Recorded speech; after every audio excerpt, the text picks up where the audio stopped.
नमस्कार मु स्मृति आपण समस्त के मो चैनल को स्वागत जनाऊँगी। आज आम बनैबा नड़िया लड्डू।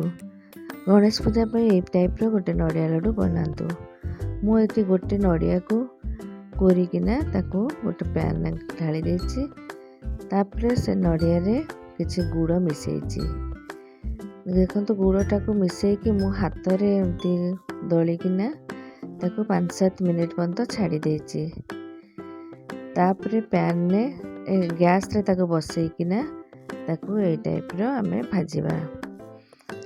गुड़ टिके मेल्ट हो गले तादरे आमे ड्राई फ्रूट्स सब पकेबा।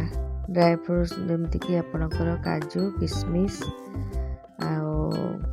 आलमंड सब पकेबे टिके टिके काटिकिना। तापरे तादरे किछि गुजराती मु छेचिकी पकेछि। छेची पकेइके ताको टिके भाजिछि।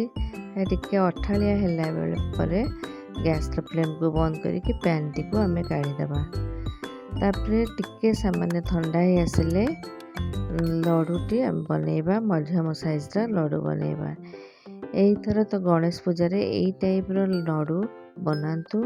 नड़िया लड्डू गणेशंकर बहुत प्रिय। ताको एई टाइप रो बनैके भोग लगातु। जदि आपको मो रेसिपीटी भल लगे प्लीज लाइक शेयर और सब्सक्राइब करने को भूलें। Thank you.